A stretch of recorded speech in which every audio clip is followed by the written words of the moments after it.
At the moment, I'm an ISP worker. Um, I I deal with young people that have either gone into jail and come out, or that are on the urge of going to jail. Past successes, most recently, I went to Dublin for a national award that I got recognised for, which I received, and that was last month. I was televised on BBC News, um, and I've actually got like national recognition now. It's just to keep changing lives, to keep showing young people that there's a different way, a different path, because so many young people are kind of misled these days. To show them the right path, well, what I see as the right path, and what society sees as the right path. One goal I really have is to climb the ladder in youth work, but not become a manager. If you get what I'm saying, I still want to be an outreach worker.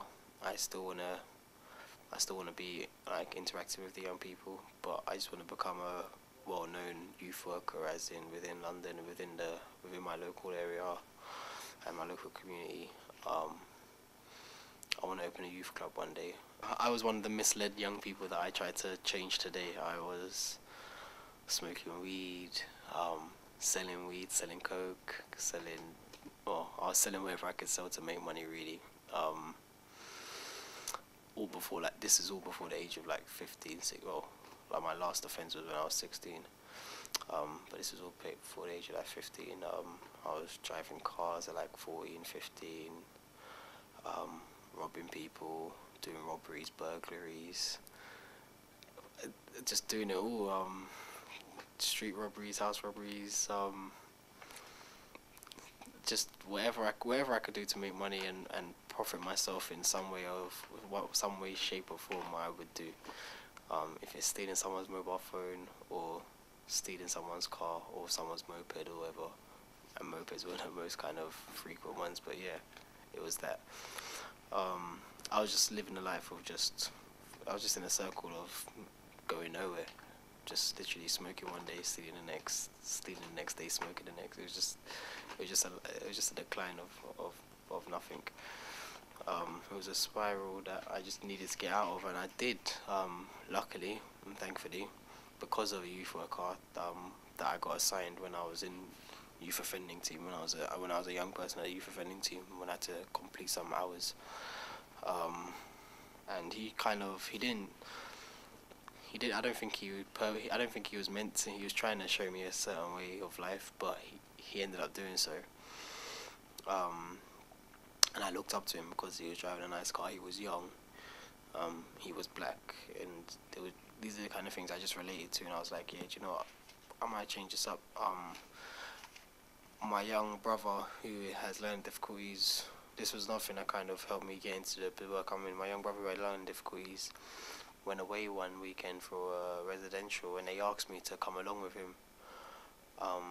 They were oblivious to my history, but they asked me to come along with him just so I can help them. Well, I can be the middleman between him and them.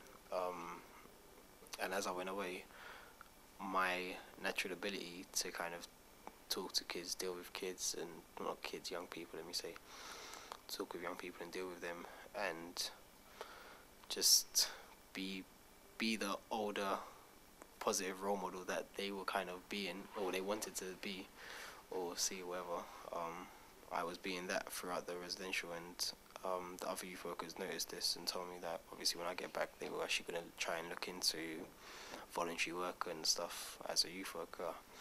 One thing led to another. They got me the voluntary work, and I just took advantage of my chances. A job came out of it like a year and so later.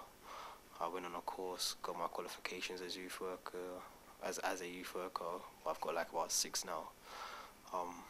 One thing just led to another. As I said, I just grabbed the chance with both hands and took advantage of it.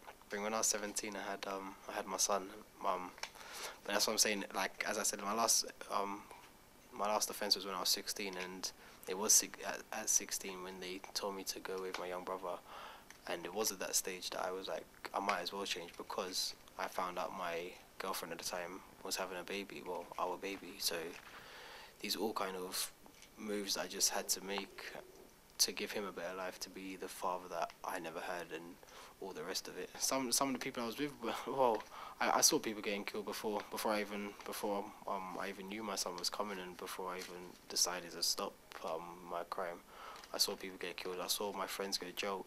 That still didn't stop me, but when I did kind of weigh up the options and the kind of threat from my last offence that I was possibly going to jail, I was literally on the well, not literally, but I was more or less at the front door of the jail. The judge was telling me I had no chance of like staying out of jail. Like I was definitely gonna get time. Just all that kind of scared me and kind of really kind of hit home, and I just had to wake up and smell the coffee and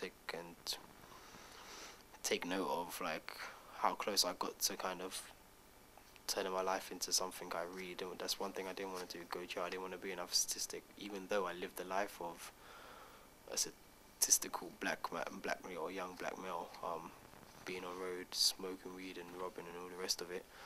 I didn't want to live that part of being of what society sees as a young black male these days. I didn't want to go to jail. I didn't want to kind of go to jail and then come out and live a life of having to try and change my life around without people knowing my past and knowing I spent 2-3 years. It just wasn't that kind of life I wanted to live. So I think just the last court case I had scared me enough. The birth of my son woke me up enough, and they were the reasons that I kind of done what I done and changed to be the positive male I am today. I feel. I can't talk for other young people. It's the thing that when I try to show a young person that this way is better than that way, I try to weigh up the options to them. Be like, do you really find a lot of success by the end of the month because you've made so much money by causing people so much harm, or would you rather just work a legit way and make just as much money? Like, it's pointless sometimes, and I kind of just make it out that the life of crime and the dark life, I would say, on living on the dark side of life, it's just I don't know. I haven't got an answer for it. I really don't. I can't really, because every young person is different. Not every young person is as bad as I was. Some young people are worse. Some young people just do the petty stuff. They're not really in it for what I was in it for. Some young people are so deep in it they can't even see out. They can't see the light at all. They're just in and out of jail, or they're just always on probation, or they're just always on tag because they just can't see. They can't see no other way. And it's those young people I try to get to. Some of them I do, some of them I don't. It's those young people I'm working with now. And I just feel that when I see them and the way I move around them, I just hope that has more of an influence than my words do sometimes. So I don't know. I don't know how I kind of get my message across, but I just do. I really do. I always just seem to do it.